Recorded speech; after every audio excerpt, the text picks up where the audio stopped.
Ndio uliona ile maandamano ilikuwa inapangwa kila siku ya sufuria. Nego kana tego.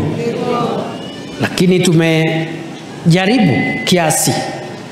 Unga imeteremka kidogo, haiko 240 250, iko 120 130, hapo ingine brand ingine 140, na tunataka tuidhibiti zaidi, ishuke hata zaidi, ikuje 100.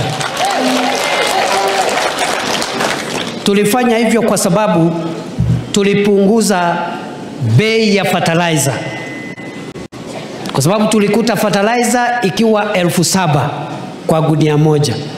Tukateremsha ikakuwa 2,500, ndio wakulima wapate fertilizer ya kutosha ya kuzalisha mahindi, ndio bei ya unga ishuke. Ni mwanjibwa. Vile vile kahawa yetu 2022 kilo moja ya kahawa mkulima alikuwa anapata shilingi 50 ikienda sana 60. Kupitia kazi kubwa ya miaka miwili ambayo imepita, sasa hivi Kiambu, Murang'a, Nyeri, Kirinyaga, Embu, Tharaka Nithi, Meru, kaunti ambazo zinakuza kahawa, tunalipa kilo moja 110, 120, 130, 140. Pale Embu imekaribia 150 kwa kilo moja. Why? Tulipunguza bei ya fertilizer,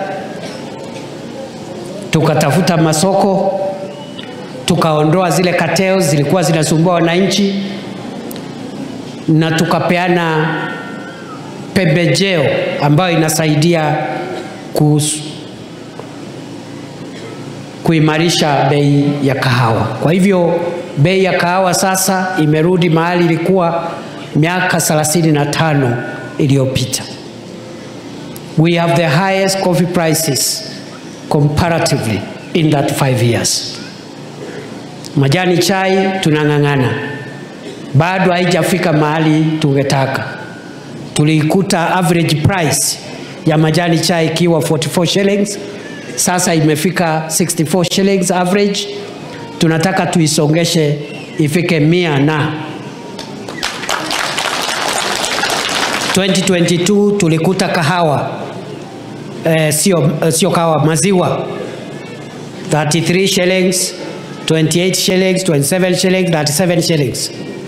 Leo KCC inanunua maziwa shilingi 50 kwa lita, and we are working hard to even increase the current price. Kwa hivyo kuna hatua tumepiga. Ile mambo tulisema wakati tunaomba kura, mtuchague, tuimarishe kilimo. Mtu ambaye vile mheshimiwa amesema, mtu ambaye ni tajiri haelewi maana ya bei bora ya kahawa na bei bora ya maziwa na bei bora ya majani chai, kwa sababu yeye sio mkulima, hako na pesa ya kutosha.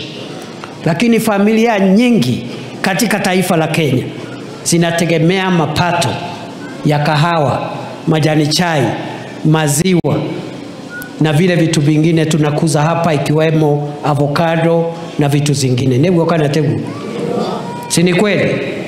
Kwa hivyo tunakazana kuimarisha na kuboresha ukulima ili jamii nyingi mashinani zinazotegemea ukulima ipate fedha zaidi, na hiyo ndio tuliita bottom up. Yaani kuinua uchumi ukiangazia sana wale watu ambao wako katika mapato yao ni madogo.